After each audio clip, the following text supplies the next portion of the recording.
Center Stage brought to you by Jaguar Experience Bathing and Green Dust Smart Alternative. You're watching Center Stage with Rahul Kanwar. Good evening and welcome. My first vote, the India Today Group C Voter Youth Survey, the most definitive opinion poll on the mood amongst the first-time voters. Those aged between 18 and 22, who are they likely to vote for in the next elections? What's going on in their head? That's our top focus on Center Stage tonight. He's the 64-year-old, forever buzzing on the social media. He's been long pitched by his party as the never-aging youth icon. As millions of young voters gear up to ink their fingers for the first time, the India Today Group and C Voter get you the first pre-2014 youth survey. Who will the youth pick, Rahul or Modi? What concerns them most? Who's caught the imagination of the 21st century generation? We ask these questions across India because the youth's voice counts on headlines today and the youth vote will count on election day. Tonight we bring you the first and the largest youth survey in the run-up to the 2014 elections. Who really is the youth's leadership icon? Which way will the youth vote go come April-May? We're answering those questions. But first, let's tell you why the youth vote really matters for both Narendra Modi and Rahul Gandhi and the future of India. The 2011 survey says there are 149.36 million first-time voters who will be eligible in 2014 to cast their mandate. These, mind you, are people who haven't voted so far. 1/5 of the population will comprise first-time voters. The key states like Uttar Pradesh, Maharashtra, Bihar have the most number of first-time voters because of the young demographic profile of the audience there.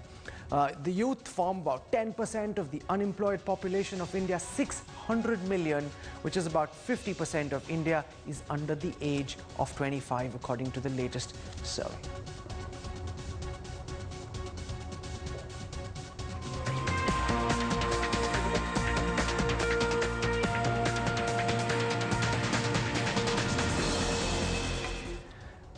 Before I get you the results of the C Voter India Today Group Youth Survey, I want to take you through the methodology because there should be complete transparency in the numbers that we are putting out tonight. The sample size for this survey is 5,014. The poll has been done by renowned polling agency C Voter. The chief psephologist is Yashwant Deshmukh. The age group of those who've been polled is between 18 and 22. The sampling method, nationally randomly selected sample choice. That's the method that's been used. The survey period is between the 30th of August and the 5th of September. C Voter has a methodology which comprises all states. All 28 states have been covered in this poll. I want to first take you through what the main concerns of the Indian voter are. Let's take you through them one by one. Topping the list is jobs. The biggest concern at this time for people is whether they can get a new job. Then there is parental approval. The health of elders in the family comes at number 3. At number 4 is education. Then there's physical fitness. The falling rupee, mind you, is at number 6. Very interesting there. The level of poverty is number 7. Terror attacks, number 8. Having enough money is at number 9. Buying a house is at 10. I want to go across to my colleague Shivarud. He's standing by with us, and while we've listed out the main concerns of the young voter, do these people really intend to go out and cast their mandate, or are they completely indifferent towards politics? Let's see how many of these people want to cast their mandate and how many of them believe that their vote will make a difference. Given how India is configured demographically, 2014 is without question going to be a young vote. Every leader participating in these elections will be depending on millions of young people actually going out to vote, which is why the most important question that we're asking in this poll, What is the intent to vote? How many of these people actually intend to go out and vote? Very healthy results, I have to tell you. 90% of those polled said, yes, we have an intent to actually go out and exercise our franchise. 6.4%, a pretty sizable number, but pretty small enough not to be too nervous, actually said no. The other important question that we asked as part of this poll is, do you think your vote is actually going to matter? With all these millions of people saying, yes, we're going to go out and vote, yes, we're going to exercise our franchise, how many of these people actually believe that their vote matters? 73% of the boys who answered this poll said, my vote's definitely going to matter. 58%, much less than 73, 58% of girls, they were a little more cynical about their vote. They said that 58% of them thought that their vote is actually going to matter. Boys always seeming to be more confident than women, 73% saying they believe that their vote will make a difference. I now want to take you through what the biggest issues for India's young voters in this election is going to be. Let's just take a look at those figures. Right at the top is price rise. This isn't very different from the main India Today Mood of the Nation opinion poll. 25% think price rise is the biggest issue. Corruption comes at number 2, 21.1. Then there is jobs. Jobs, of course, for the young is their biggest issue. Women's safety comes in at number 4 with 14.3%, ranking it as their main priority. Then there's education at 8.9, can't say is 14.8. These are the biggest youth issues for the elections of 2014. I now want to take you through who the young people of India want to vote for. What is their sense of who is a better choice in the elections for 2014. BJP and its allies comes in at 34%. The Congress and its allies comes in at 26%. About 26% are undecided and others is at 12. This is interesting. There is an 8% gap between the NDA and the UPA. More people believing that the BJP is the party they will vote for. Congress at 26, but the crucial figure for you to look at over here is the percentage of undecided voters, which is at 26. That is a huge swing vote which can still go either way. This is a sense of which party is ahead in the hustings at this time according to the mood of the young voter. I also now want to take you through the figures for the big comparison between Rahul Gandhi and Narendra Modi, and this is crucial in the context of the next elections, which are being projected as a battle royale between Rahul Gandhi on the one side and Narendra Modi on the other. Who is the youth icon, the 63-year-old Narendra Modi or the much younger Rahul Gandhi? And over here it is very interesting to see that Narendra Modi is leagues ahead of Rahul Gandhi. He's got an approval rating of about 47%, with 47% people saying they will vote for Narendra Modi, only 33% saying they will vote for Rahul Gandhi. I also want to now look at whether there is a difference between the way people perceive Rahul Gandhi and Priyanka Gandhi. Who do they think will make a better choice for Prime Minister? Priyanka Gandhi is way down at only 9%, whereas Rahul Gandhi has about a 48% rating, which is much higher. So very clearly people at this time don't think of Priyanka Gandhi as a very serious contender. They believe that Rahul is the man they have to look at. If they had to choose between a non-Congress, a non-BJP leader, who do the young Indians want? There's Mamata Banerjee coming in at 11%. There's Arvind Kejriwal, who comes in at 9%. There's Mayawati, who's coming in at 8%. You've got Nitish Kumar coming in at 7%. So that is a broad sense of where people stand. Mulayam at 6%, but clearly Mamata Banerjee, and that's an interesting finding as well, coming in at about 11%. I now want to introduce you to our panel for this program. Joining us on center stage this evening to take you through the results of the India Today Group C Voter Youth Survey. I want to begin by introducing one of India's youth icons, influencer, thinker, author. Chetan Bhagat's joining us on this program. India Today's Kunal Pradhan has worked very closely on putting the survey together. He's with us on this program as well. Colonel Rajyavardhan Singh Rathore, new inductee into the BJP here. I assume quite happy with the figures for Narendra Modi, where it seems Colonel Rathore, that despite Narendra Modi being much older than Rahul Gandhi, his approval ratings are significantly higher than those of Rahul. Colonel Rathore? Sorry. Absolutely. Mr. Modi's rankings, it's truly reflective of the mood of the nation. I mean, it's been 9 years. The governance, the gap between the governance and the implementation is very clear. Jobs, infrastructure, everything is lacking. Now this huge gap can only be now be bridged by a person like Narendra Modi and a party like BJP. His working style is known to be like a CEO, and he can accomplish things. That is what the youth want today, and that is why there's such a high backing for Mr. Narendra Modi. I also want to introduce at this time, representing the Congress party on our program this evening, Randeep Singh Surjewala, Senior Minister in the Haryana government, one of the youth faces of the Congress party. Also with us, another influencer, youth icon, Gul Panag. And representing the third alternative, we've got Jai Panda. But I want to go across first to Kunal Pradhan on the big takeaways and the sense that we are making of the India Today Youth Survey, because it seems from this survey that despite Rahul being younger and therefore very closely identifiable by the youth of India, it is Narendra Modi who emerges as the biggest youth icon. Yes, Rahul. I think when the survey polls came in, I think the first thought that came to our mind was this sense of restlessness. You know, when 90% people say, respondents say that they're definitely going to vote, and a large percentage say that their vote is actually going to make a difference, you get a sense of restlessness.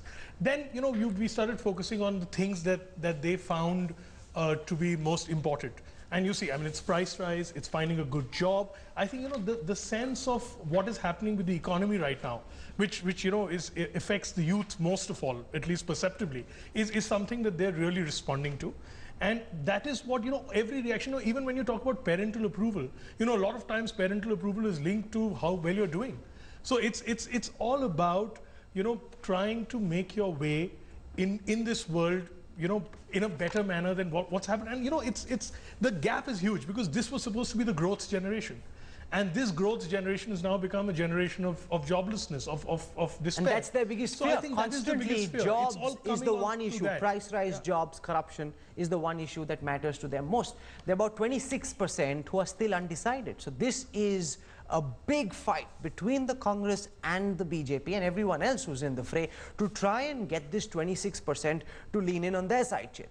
Yeah, I think of course some of the findings, all findings are interesting, but one of this number of 26% is what this election is about.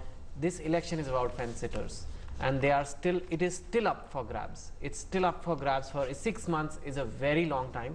There is definitely a Modi undercurrent. It's not a wave, it's not a tsunami yet, but there's an undercurrent. He is growing outside Gujarat, and it's almost, you can draw the map of India and see, it's almost like he's emanating from Gujarat. And if you see, the more further away from Gujarat you go, the aura of Modi has not yet reached, or it's not yet. So there is 6 months, it could keep increasing. But there is a lot of voters out there who are fence-sitters. They are like, we should vote. Yes, people keep telling us to vote, but who should we vote for? And if you truly, in the heart of hearts, ask, they are not really sure on whether it's Modi or Rahul. And I think both the guys and both the parties should work really hard. Nobody should get condescending. These numbers could simply still change. But Randeep Singh Surjewala, the fact that Rahul is in his 40s, far closer to being young than Narendra Modi, despite that, it is Narendra Modi who emerges as the biggest leadership icon from this youth survey. What do you make of Rahul's popularity being much lesser amongst the youth than Narendra Modi? Where do you think RG is getting his script all wrong? Rahul, first of all, I want to tell you that your survey is of 5,000 sample size. Yes. And the population of those below 35 in this country are 72 crores. So without questioning the survey and going into the nitty-gritties of the survey, and those who have not yet made up their mind, I want to only tell you two things. Congress has set down a clear-cut positive agenda for youth. And Mr. Rahul Gandhi has espoused for youth 4 clear things. One, Mr. Rahul Gandhi has said that Congress wants to become and give the youth its voice. Give them the opportunity that they so much yearn, and your survey shows.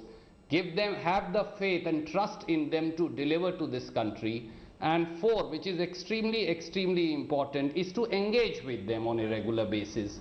And I think if you look at these 4 facets, these are really the agenda for change for 2014, and this is what the Congress party represents and have given them. And I want to just remind Mr. Rathore, he was speaking about Mr. Modi. Does Mr. Rathore know that out of the 16 engineering colleges in Gujarat, only 4 have principals? Out of 26 polytechnics, only 4 have principal. Mr. Modi is shutting down 13,000 schools because there are now children to study. And in 11,000 schools in Gujarat, in one class, Rahul, there are 4, 5, 5 standards studying. What kind of prime ministerial candidate and vision are they projecting for BJP? The difference. Colonel Rathore wants to respond to you before I bring Gul and Jay Panda. The difference is right there.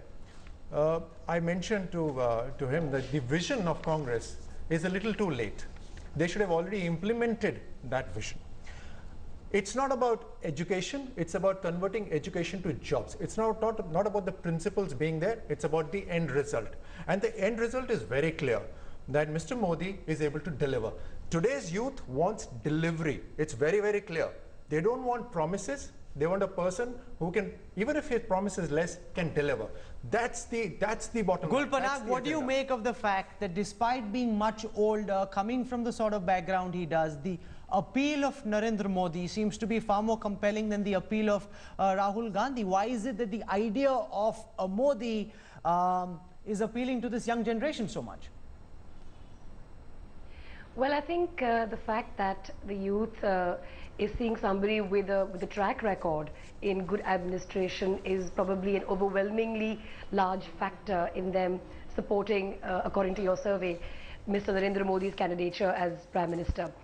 The fact that Mr. Rahul Gandhi has yet to really implement anything in an executive capacity, probably for lack of experience, doesn't really put his credentials right up there, in light of the fact that he's pitted against somebody who has been Chief Minister of a prosperous state for quite some time. So I think the very fact that somebody has a track record versus somebody who doesn't have a track record is a very clear game indicator of why the youth probably supports somebody, even though in age he may be a little further away from the 65% of India that's less than 35, or the 50% of India that's less than 25%. You know, one of the things, Jay Panda, that is very disconcerting for me in this poll is the fact that 86% of the respondents feel that India needs an authoritarian and decisive Prime Minister. Now, when you put out a leading question like that and you're given a response of this nature, it really takes you aback. 86% want an authoritarian Prime Minister. It almost seems as if we are clamoring once more for the days of Indira Gandhi. Mr. Panda. I think that's a response to the kind of poor governance we've seen for the past few years, when this government has tried to be all kinds of things to all kinds of people and has eventually let the country down. So I think this is sort of a reaction to that. I don't think we should get carried away. I think democracy has a way of self-correcting these kind of instincts. But I do want to say something about the youth disconnect. You know, I don't think chronological or biological age has anything to do with the candidate's mental outlook or being on the same wavelength as the youth of the country. I remember 10 or 12 years ago, the most popular politician in the country was Vajpayee ji, and he was well into his 70s at that point, and yet he could connect with Indians of all ages much better than people who were younger than him could connect with youth. So I think that's something one needs to keep in mind. And I was just looking at the list of concerns that your survey participants have had, whether it's inflation, corruption, jobs, women's safety, education. These are all about governance. You know, there's nothing of that polarization that we keep hearing about, because that is not a countrywide phenomenon. That is limited to certain parts of the country. But governance is something that resonates throughout the country. And I think this reaction is a response to the lack of governance we've been seeing. Okay, Chetan Bhagat, 86% want an authoritarian Prime Minister next. I mean, that sounds to me a very dangerous idea. Yeah, some like it tough. I think the middle class especially, there is a phenomena here that people almost equate toughness. And I think Jay is right. It's maybe because of governance. It's maybe because of people almost want an antidote to Manmohan Singh's personality. You remember, people always said that Clinton was so smart that people almost took a Bush who was not so smart as a reaction to that, because they just didn't want anybody who was like Clinton. And I think it's because Mr. Manmohan Singh comes across as so weak or soft, or that they almost like, and they see the state of the country. It's not like the country is doing great. So people feel, let's have a different guy, and who's not only from a different party but a different personality.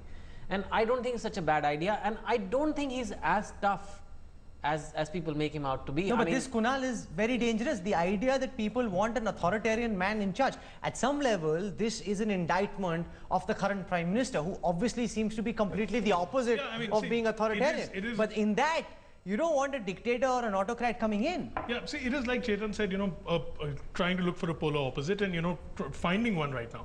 I think the important thing is that, this whole debate about Mr. Narendra Modi right now is a debate that that is based on communication, that is based on mood.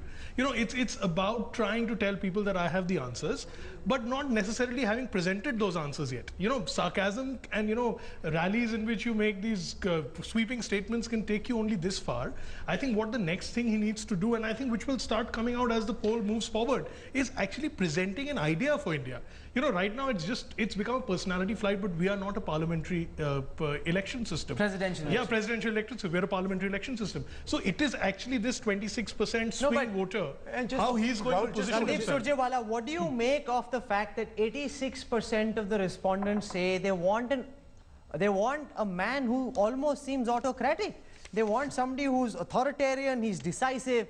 It just seems to be a stinging indictment of the sort of leadership that Manmohan Singh has given this country in the last few years. Rahul, I seem to completely disagree with that perception. I think we are just reading it in a wrong fashion.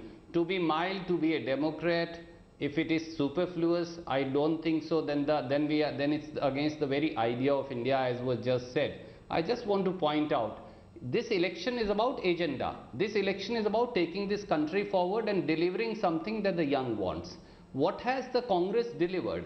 Rahul, specifically, we have delivered a specific agenda. And that agenda is we have given the young rights to food, we've given the young rights to work, we've given our Adivasi youth the rights to forest produce, we are promising them rights to education. We have delivered it through the Right to Education Act. And to the girls, something that was denied to them forever under our society, right to succession. And finally, what Mr. Rahul Gandhi has done, he said, let us engage youth, come participate in organizational, political and governmental process, and you have a right to governance of this country. That is the agenda. What is Mr. Modi's agenda? Okay, Colonel Rathore wants to respond to you. Except for sarcasm, except for negativity, there is no other agenda that BJP has set. When you ask a youth, when he says authority, what he means, what he implies is authority to accomplish a task. It's like your parents. Your parents have a certain authority in the house because they accomplish something. So we in our discussion here, we're carrying it to dictatorship. It's not like that. It's just an authority to accomplish. Somebody who does job, somebody who delivers. It's right up to there. We don't know. They're saying they want an authoritarian person. We have had examples of a Bal Thackeray. We've had examples of, and we all saw the kind of Mayawati. Yeah. So there is every now and then Indira Gandhi. There is a belief sometimes that a tough person is a able leader, and it may well be. It all depends on the intention. If you are tough in trying to get things done for the benefit of country, it doesn't matter. But you can be tough and abuse that, or you can curb. But that's very important. Gulpanag, you can be tough and get things done which people will like. You can be tough and subvert the system, subvert institutions, which is what happened during the emergency, and that's when things boomerang. So this whole business of the clamor and the craving for an authoritarian leader is actually a very dangerous answer that we're getting. What do you make of the response? I agree with you, Rahul. I completely agree. I think to find so many of your respondents actually yearn for a more authoritarian figure is alarming. However, I think a lot of that is because of a very large, as the co-panelists have already pointed out, a very large anti-incumbency wave. I mean, here's a government that's been given 2 terms, that's won itself 2 terms, with the popular mandate, and has reached a stage where people are yearning and almost looking for an alternative.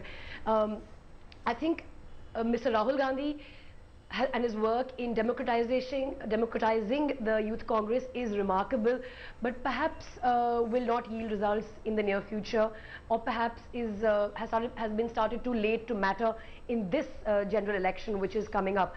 However, the larger perspective here is that very clearly people are unhappy with the state of affairs, and if there appears to be an individual, though this is not a contest of personalities, we are not fighting a presidential form of, we don't follow a presidential form of governance.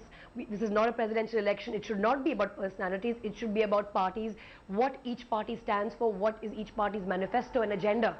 But somehow, due to perhaps some form of speculation which the media indulges in, and I think has a very large role to play in, this is becoming a contest which is one of polarization of those who either support Mr. Modi or those who support Mr. Rahul Gandhi. So for me, if I see it, I just purely see this as people who are yearning for something which is different from what they've had, as my co-panelists have so rightly put forward.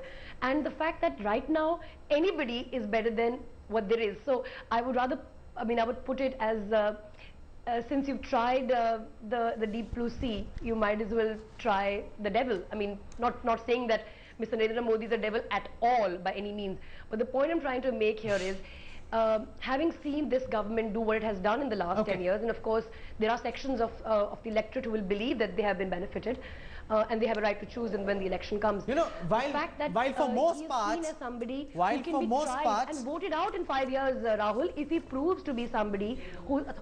While for most parts we actually have Narendra Modi beat Rahul Gandhi, hands down, amongst the young women voters, and this is now interesting, Kunal, there is a very close contest. Just take a look at this graphic very closely, please. 39.8%, and now we're talking only about the young ladies, feel that Rahul Gandhi is better. 39.3% feel Narendra Modi is better suited for Prime Minister. So the dimple, the young cheek, the smile of Rahul Gandhi clearly seems to be working, at least amongst the women voters. Gulpanag, what do you make of this response? Rahul beating Modi amongst the young women. I'd rather not comment on... I would rather not comment on whether or not Mr. Rahul Gandhi's charms seem to be working on the female electorate and those that have been surveyed. But largely, I think, to me, it's something that baffles me, because at the end of the day, the youth should throw up a verdict that appears to be similar. And if men seem to prefer Mr. Modi because of some reasons, I fail to understand why women don't seem to prefer him. Pradhan, what do you make of it? You know, the fact that the younger Rahul being preferred amongst the women than the older Narendra Modi? Rahul, I mean, taking all sexism out of it, I think a number of times it's been seen all over the world that the women are usually the more discerning and the more careful voter. So perhaps it's something that, you know, they're not getting swayed by this whole, thing about Mr. Modi's communication of his things. You know, what I wanted to point out was, you know, every time you talk to the Congress about governance, and like Mr. Jay Panda was saying earlier, all the issues are about governance, they immediately start talking about what Mr. Rahul Gandhi has done.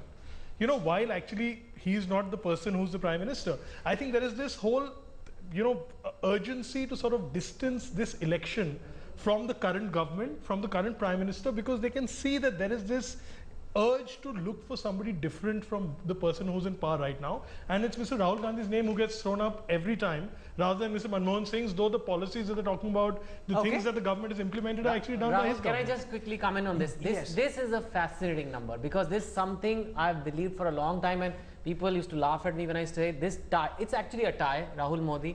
This 0.5%, if you're 5,000, it's like two people. But, you know, this is something people, and dimples do help. Gulpanag would agree. She doesn't.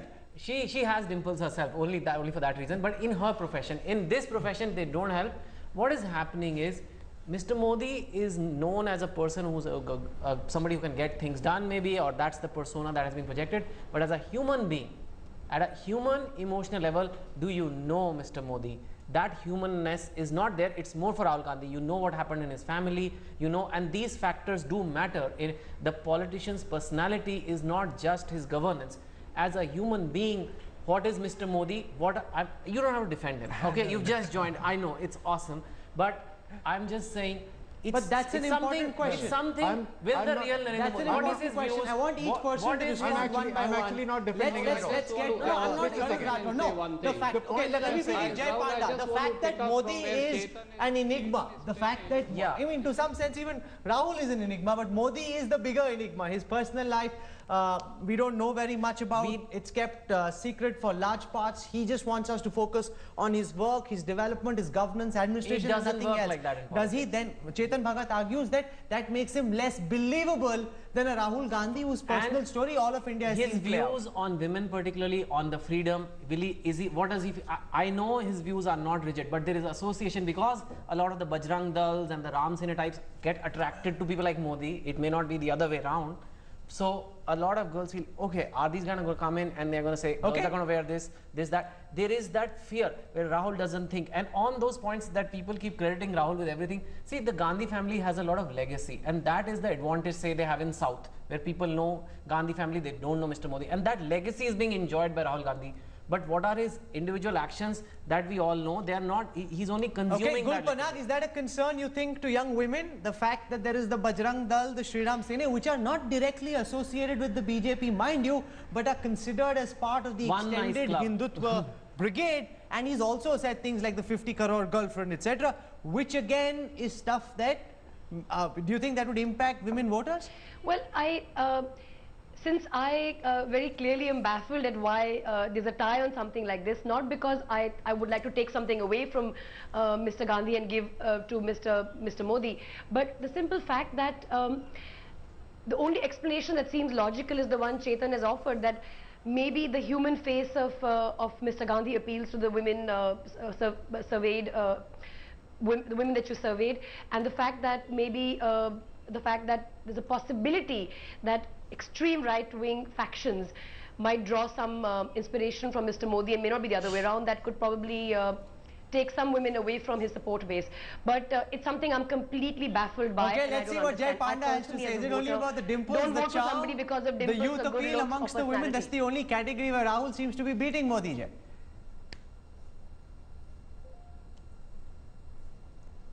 Mr. Jai Sorry, I Panda, didn't hear the is question. it only just Rahul's dimples, his smile, his charm that seems to have him get an edge over Modi amongst the women? Or do you think, as Chetan Bhagat argues, that there are elements of the right-wing Hindutva brigade which have done things which would make women uneasy, and therefore that's the one area where Rahul scores?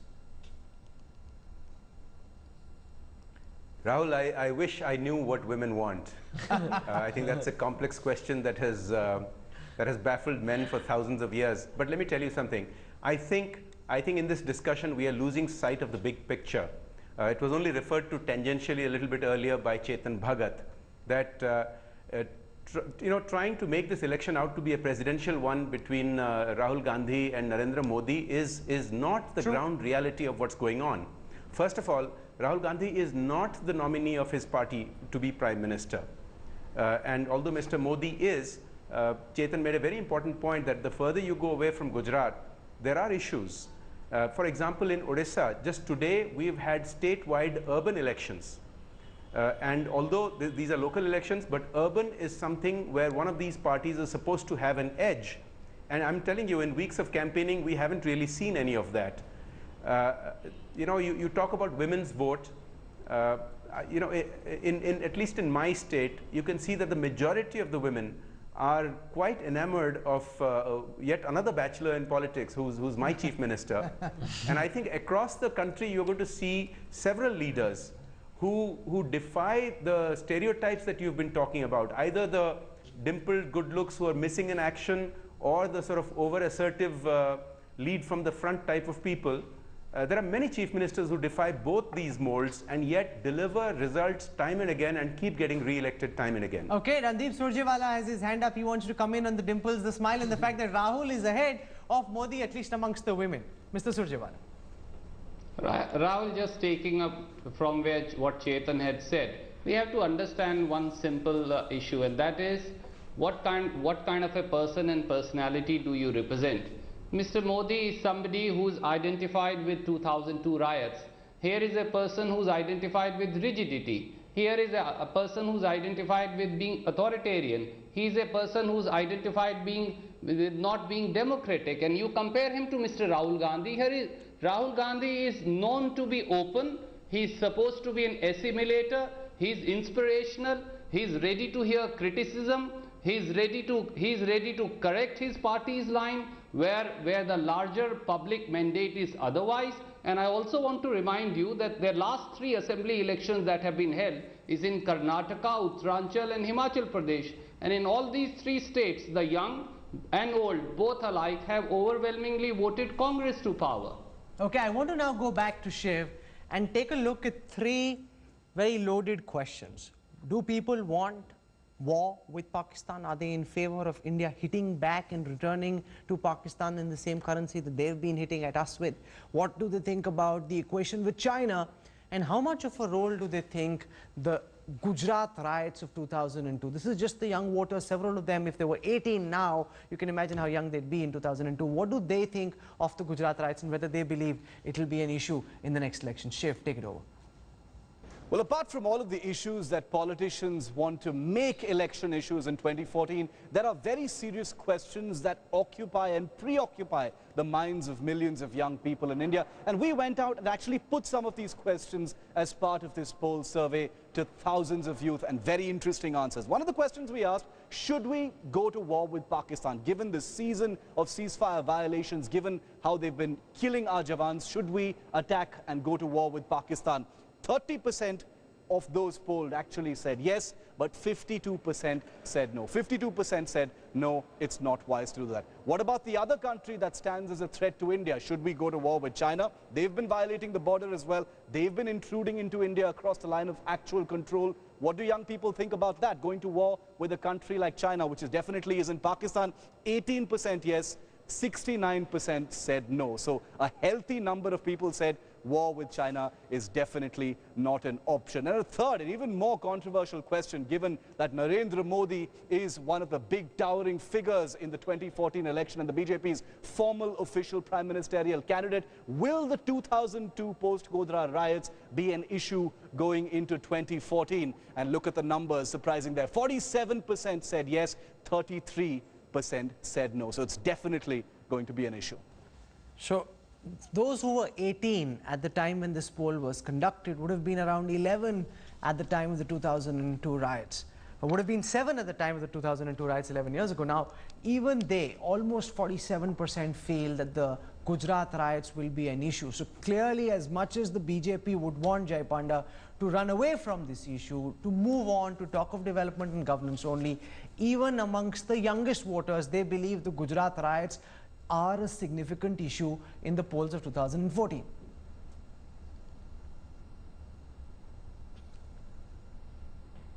Well, when you talk about governance, or when the BJP claims that it has shifted the dialogue to governance, you must remember they are not unique in this. There are many other states which are not BJP and not Congress also, which have delivered governance. So if you don't have a USP, if you don't have a unique selling proposition throughout the country, obviously other factors will keep coming back to haunt you.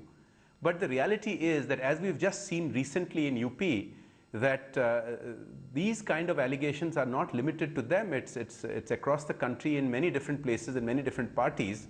I think it will be an issue, not just for the Colonel BJP. Rathod? Certainly. I mean, if you compare all the issues together, let's put it this way. If you look at riots, nobody would want riots. Everybody wants harmony in the state, in the country. But when you look at the overall picture, everybody realizes that the opponents have been simply speaking on one subject again and again. And whereas that's something... No, but voters believe it's a subject. They believe it's an important issue. Fair and enough. Almost half those sampled believe 2002 is still an important issue. Fair enough. It is. And everyone realizes that. And it should. And obviously governance has to work in a way that it should never happen again. But there are other issues, other important issues, which always take precedence. This can be argued both ways, Kunal. One, you can say that yes, 47% believe that the riots are an issue, or you can say, despite that, more people will still want to vote for Modi. Yeah, see, another very important thing that came up in this poll, the Ram temple issue, which is even 10 years before that, 49% people said that even that is going to be an issue. So, there are a lot of people who are talking about it, but, what we take away from this in one sense is that 82.2% people said that they want the next government to uphold India's secular credentials. True. So it's basically distance, while these things are important, there is this underlying message that, these are issues that we need to resolve. It's not a question of these issues need to be drowned out. People don't want communalism. They don't want passions being inflamed. They want a government which focuses on governance and nothing else. That's the message that's going out. And if people think that they can stoke communal passions, have riots, and that won't matter, the young are saying no. Harmony and peace matters. Of course it matters, and it's even matters for their own personal safety. It matters for the sense of identity on what kind of country they live in, and of course how the economy will do depends on if it's a peaceful, stable country. And of course 2002 is an issue, because if that was not an issue, Mr. Modi would not be asked about it for 10 years. I think also some questions have not been answered or not been answered in a manner that is satisfactory to people, and this may not be a legal issue, but because it's an election, it about perceptions matter. And I think somewhere down the line, maybe at some point, if that hurdle can be overcome, Mr. Modi can do you agree with Chetan Bhagat? He says that Narendra Modi hasn't done enough to make people believe that he's genuinely sorry for what happened, and if he were to reach out further, apologize, maybe say sorry, then people would consider that they're prepared to move on. Right now, they believe it is still an issue. Well, again, I'd have to agree with what Chetan is saying. Whatever I have read and whatever seems to be out there in terms of research available, there doesn't seem to have been a very clear, remorseful approach that Mr. Modi has taken to the 2002 riots. And while any such incident is one that is definitely something which should be condemned, I think he has fallen short of outrightly apologizing for a lack of governance. Having said that, it's not like the Congress party has gone very far in apologizing for what happened in '84, or delivered justice, or been able to be very strong in prosecution of those who were accused of leading mobs during the '84 carnage. In fact, 3 of them were seen hobnobbing with the senior party leaders of the Congress party, and in fact it was only political outrage that had one of them being forced to resign. So I don't think it's a loaded question, Rahul. In India, politicians have always used communal fires to further their agendas, and no party can be absolved of the sins of doing that, as is clearly evident in the Muzaffarnagar riots. So yes, I think to answer your question, it will be an issue, and if Mr. Modi were to outrightly come forward and apologize, which is if not a personal apology, but for apology for complete failure of law and order machinery and governance during that period, perhaps the people sitting on the fence, the 26% undecided faction, might swing in his favor. It's more than what the Congress party has done about the '84 riots. I merely said things need to be explained. I'm nobody to ask anybody to apologize. I think things need to be explained to people. Either you explain what happened and why it's not a issue about an apology. I mean, how we are assuming that there was a fault, and I mean, he must have an explanation which. No, but if there was definitely a failure of law and order and governance. See, for example, as an elected member, you have to own up for that. Whether you want to frame it as an apology or as a regret. But that's his choice. But the other argument on this, you are saying Godhra is an issue, and we are automatically assuming that's an issue that people won't vote for him. There is a section who might vote for him because of the riots. No, and despite the riots, and I want to put that question to Mr. Surjewala, despite the riots, more people want to vote for Narendra Modi than they want to vote for Rahul Gandhi, despite saying that 2002 is a big issue. So it seems that people are angry with him for what happened, but still prepared to consider him because of the greater problems caused by the Congress government. Rahul, I want to say 2 things. Yes. Taking up from what Shiv said, this election is also about a clear mandate on the secular credentials of this country. People do not want what happened in Gujarat is being replicated by Mr. Amit Shah, Mr. Modi's conscience keeper, in Uttar Pradesh in some fashion. Muzaffarnagar riots, and I have a close affinity to both Muzaffarnagar and Shamli. In last 50 years since independence, we have never seen the kind of carnage that we saw. People upload fake videos onto YouTube, BJP MLAs go and distribute it, Mr. Amit Shah goes and speaks about temple, the Vishwa Hindu Parishad speaks about the Kosi Yatra. Suddenly out of the blue, the whole peaceful atmosphere of UP is polarized, and we have a local government which refuses to deliver anything. So communalism is an issue here. Secular credentials of this country are an issue here. These are all accusations. And obviously, these are all accusations, and obviously the opposition has to come up with something, implicating one party, one person for something which is perhaps being done at a local at the local end. Now, whichever political party is there, there's a chief minister there. They should have been able to hold on to the situation and not let it go out of the hand. However, let me also tell you that there are certain political parties which take advantage of spreading communalism and putting fear. No, but that's one of the reasons, frankly, why Narendra Modi doesn't have much of a locus standi on Muzaffarnagar, because the moment he opens his mouth on Muzaffarnagar, somebody will say, hey, but what happened during Gujarat? But it's kind of strange that there BJP was in power, so it's their fault, Godhra, and here BJP is in opposition, so BJP's fault. So it's kind of like you can't have it both ways. Let Surjewala respond to that. You blame Modi for what happened in Gujarat, you blame Amit Shah for what happened in UP. Remind Chetan here yes. that BJP has BJP has admitted that yes, it was their MLA Som who uploaded that fake video onto YouTube, and then the BJP cadre went ahead and distributed it. No, I don't know. I mean, I'm not. They're not saying that. I don't know whom you've been speaking to. They haven't said that on the record, at least. I don't know. I don't know if that is the case, and I'm not investigating the case. I'm just saying, like, then make somebody responsible for the 84 riots also. Who do you think is responsible for the 84 riots then? I mean, if you are so keen on assigning blame on these riots is an issue, there's no doubt. But the point is, governance is a bigger issue.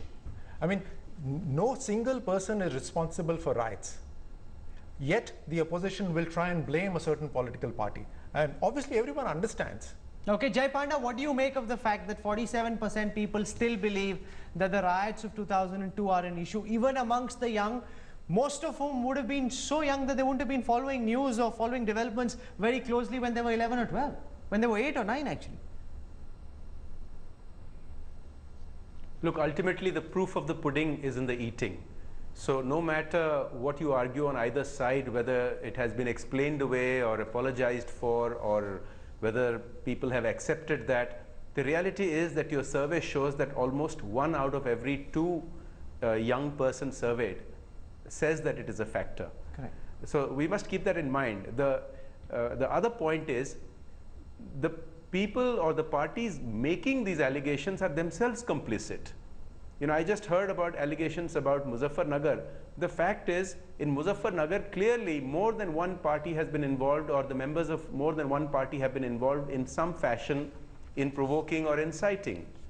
So, you know, it's very hard to, you have got to take this with a pinch of salt, because I think people are beginning to see through this kind of sophistry, that you want to take a high moral ground on issue as long as it doesn't affect your party, but if the very same issue affects your party, you find some excuse for it, and I think this is the real problem which the voters will not tolerate. Now, let's also look at the non-BJP, non-Congress choices for Prime Minister, and it's interesting. Then Mamata Banerjee comes in at number 1. I don't know, Kunal, what to make of it. Kejriwal comes in at 2. He's quite a youth icon, no dispute.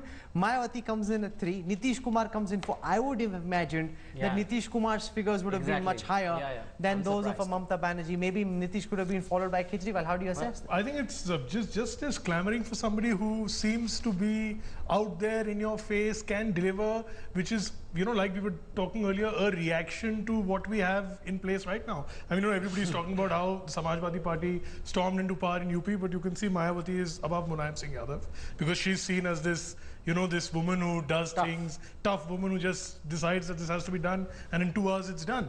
I mean, which is not ideally the way a democratic government should work. But, you know, that's, I think it's clamoring for this need to have people of authority in power. Okay, let's also take a look at which institutions people find most trustworthy. 43.6% say the armed forces, 23.6% say the media. Despite everything that's been said about the media recently, the level of faith amongst young India is very, very high. And that just shows all of us are doing a good job. Raghindra, he's moved from the most trustworthy profession to the least trustworthy Yeah, one. because now, after that is the judiciary. Parliament is at 3.7, the bureaucracy at 1.2. So Jai Panda, the Netas and the Babus are competing at the bottom of the ladder. I think there's good reason for that, as you well know. I don't think we in Parliament have acquitted ourselves well. This particular 15th Parliament has been quite abysmal in terms of functioning, and I lay blame equally on both the government as well as on opposition parties. I have spoken out often about the changes that we need to have, but the problem is not entirely with the politicians or the individuals in politics. I have made a case that we have certain systemic flaws that need to get sorted out, because the rules of functioning of our Parliament were written about 30 years before we got independence, and they were designed to give power to the Viceroy, not to the people of India. And they are actually quite out of sync with the rules of functioning in the Parliament of other democracies like the UK, Australia, or the US. And we do need to bring about certain significant changes. You know, one of the things that I want to focus on is this whole aspect of the young generation being very low on facts. And I want to take you through the figures. 59.4% don't know who the president is. 86.5% don't know who the leader of the opposition is. Ms. Jaitley, Mr. Sushma Swaraj, Ms. Sushma Swaraj, sorry, we're sorry about that. But 69.5% don't know who the finance minister is. And 98.6% don't know who the HRD minister is. Poor Palam Raju there. Gulpana, you know, they've got an opinion on everything. There's tons of attitude. But the young generation very, very low on fact. Well, that's again something which I feel you can't solely blame the young for. While a lot of the results of this survey are heartening in terms of the number of respondents willing to want to vote and seeing how their vote will impact the outcome. But having said that, there is also a degree of apathy and indifference which was missing and wasn't addressed in the results of the poll, which has finally come out in the last section of the opinion poll, wherein people don't know who the president is, who, as you said, the HRD minister is. And I think that stems not as much from ignorance, but more from indifference and apathy of just being disgruntled with a system that has let them down. But this is something, Kunal, that Chidambaram is not going to be very happy with. 70% of those polled don't know who the finance minister is. Now, Chidambaram is going to be a bit offended. Pallam Raju, okay, he can still allow this to pass. But Chidambaram is not going to like this. Neither will Arun Jaitley. What's very odd, Pranab Mukherjee are at the same level of ignorance. If you notice, Pranab Mukherjee and Chidambaram are at 70%. Pranab Mukherjee 10%. But you know what's really odd, Chetan, is that despite these figures, 43.1% people say they watch the news on television. So that is a fact that, you know, so I think it's I think they may be watching the, I'm not so sure what the media I think they're watching the show that comes after this one.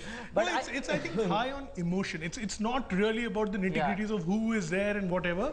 They're worried about issues, they're restless, and that's coming out right through you can also argue that they're a bit ignorant. No, they are. I mean, they're absolutely. 98% don't know the HRD minister, 70% don't know the finance minister, 86% don't know Jaitley and Sushma. And we have spent 93% of the show criticizing the politicians, but at the end of the day, the youth is not involved. That's a small section of people are watching. No, they've got opinions. They are watching. They've got opinions on everything. But without really knowing what's going on. 43% of them are right now watching the show. No, I don't know. I think they're more are watching the reality shows running in the other.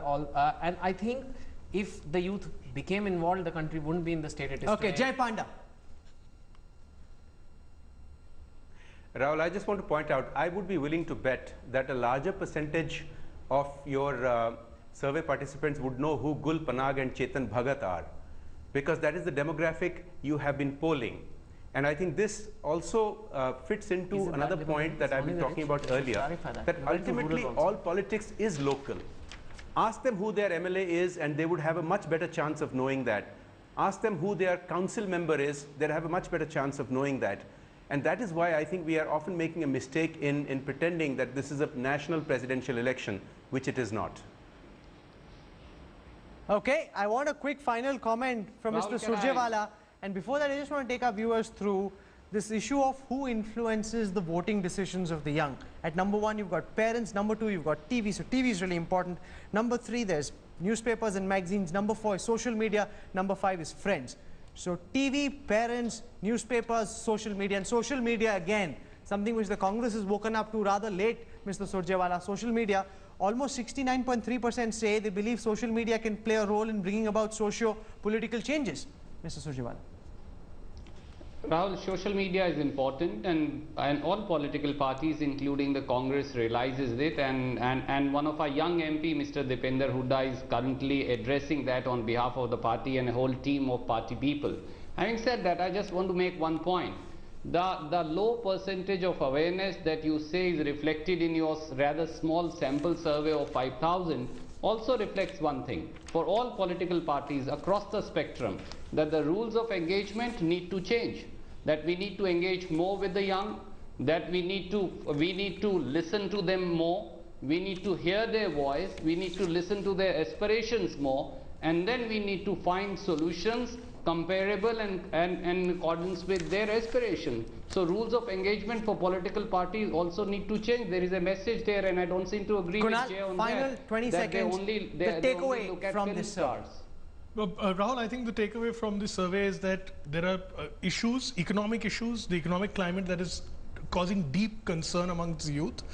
There was a time when there was hope, when they thought that, they could walk out of college and get a job and, get campus recruitments out of, big B schools and get six-figure salaries, travel the world, come back and find that, there was still room for their ideas, etc. I think that faith is getting shaken. And I think the youth is basically reacting to this concern of theirs right through the survey that is coming out. They're worried about issues like, secularism. They want it to be a secular government. They're worried about Gujarat. They're worried about Ram Temple, etc. But the underlying factor is that these other issues are far more important to them right now than these are very fascinating results, and if you want to read more about it and for a deeper understanding of the India Today Youth Survey, you can read the latest edition of our magazine, the cover story written by the magazine's editor Kaveri Bamzai. The magazine's now out on the newsstands. What the first time voter wants. This is the first detailed survey of those who will be casting their mandate for the first time between the age group of 18 and 22. Thank you very much, Chetan Bhagat. Colonel Rathore having a tough time just getting used to the the hustle and bustle of the army battles? A TV studio discussion. It's easier firing at targets than when you got Randeep Singh Surjewala gunning for you, Colonel Rathore. Kunal Pradhan, Jai Panda. Thank you very much. Gul Panag, nice having you on the show, and thanks also to Mr. Surjewala for joining us on the India Today Youth Survey. That's all we have time for on our program tonight. We end, as always, with the latest edition of our animation series, So Sorry. You've seen enough of Modi, Advani, Rahul, Chidambaram, Sonia. So today, the star of So Sorry is Arvind Kejriwal. Enjoy this.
40 साल से आज तक bathroom में towel ले जाने का time नहीं मिला आपको। मैं नहीं रही तो क्या करोगे, ये कभी सोचा है? बिल्कुल नहीं सोचा, लेकिन मैं नहीं रहा तो तुम क्या करोगे ये जरूर सोचा है।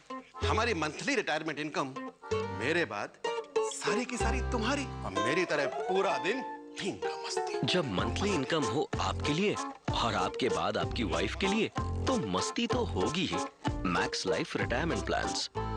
आओ बेटा आओ, हम गुजराती मुशायरा सुनने जा रहे हैं। और आपको गुजराती तो आती नहीं, तो क्या ताली बजाना तो आता है। मैक्स लाइफ इंश्योरेंस, आपके सच्चे एडवाइजर। किसना ममता से भरी, विश्वास से सवरी, सारी की सारी एक नारी। किसना जगाओ विश्वास प्यार का, आओ विश्वास परिवार का। Kisna diamond jewellery. Easy clean Berger का non stick paint with cross linking polymer. दाग चिपकेगा नहीं, आसानी से जाएगा। साफ हो गया, वॉल तो साफ हो गया। फिर तेरा नो दाग, नो धब्बा, ओनली ब्यूटीफुल वॉल्स। 4 दिन से क्या अमेज कर रहा है। तो लुक्स गुड यार। वाह व्हाट स्पेस यार, पूरी फैमिली आराम से बैठ जाएगी। फैमिली का क्या है ना, प्यार से बोलो, खुशी खुशी एक दूसरे की गोदी में बैठ जाएंगे। पावरफुल इंजन है। 40 पे चलाओ यार, वो कहावत है ना, slow and steady wins the race. कहावत तो एक और भी है। क्या? वो क्या था, क्या न जाने अदरक का स्वाद। बंदर। नई होंडा अमेज, सबसे ज्यादा माइलेज, सबसे ज्यादा power, best in class cabin space और बहुत कुछ। होंडा अमेज, बदले आपकी दुनिया। Life is a journey in which we're all travelers, looking to make that great trip with someone. Journeys are made by the people you travel with.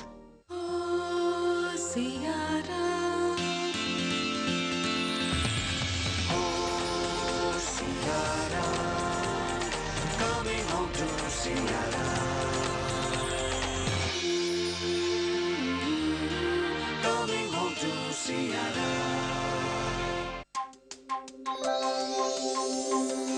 Let's look into future India with BP, where energy makes over 1 billion lives better.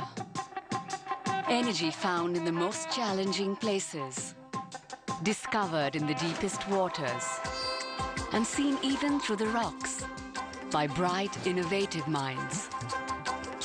With investments in lubricants, oil, gas, and petrochemicals, we'll fuel this future together.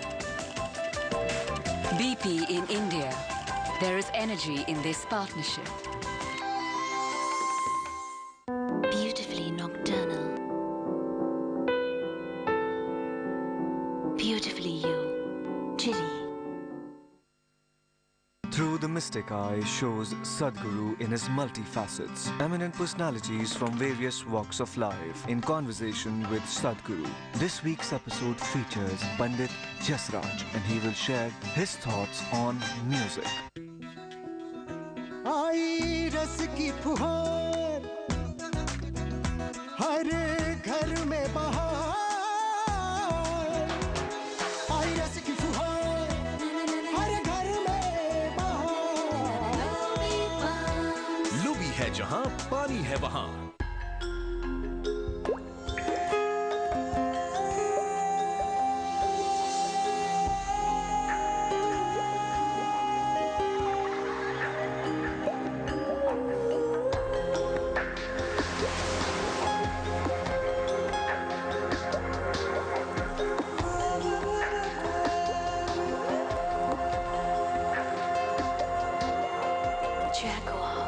Experience bathing. We didn't participate. Why didn't we participate? Don't miss the deadline. Participate in the Vodafone Drive into the Big League contest now. It's like love. Can your soul feel it in your veins? Breathe it in your lungs, you stand. It's like love.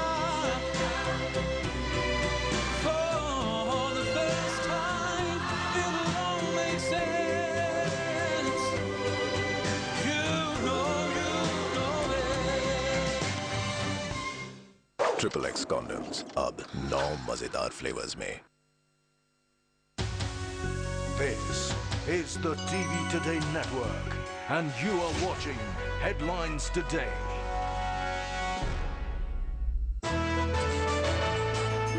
India Reports, brought to you by Revital Jio जी भर के।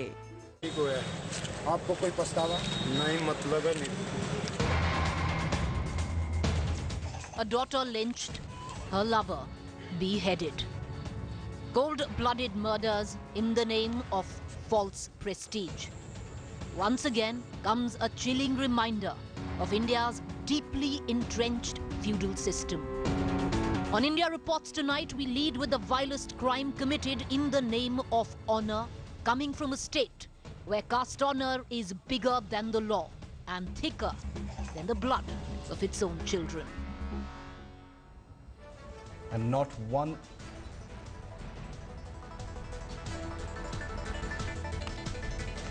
one single Haryana politician has actually come out to condemn what has happened in literally Delhi's backyard. That's the senselessness and brutality of a crime that has completely shocked the nation. That's our focus story tonight on India Reports. Thanks for tuning in.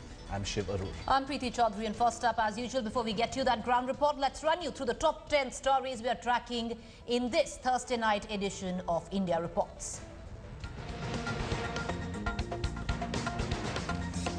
This first interview after Headlines Today exposed the conspiracy behind Muzaffarnagar riots. Akhilesh Yadav defends his government, says BJP triggered the riots.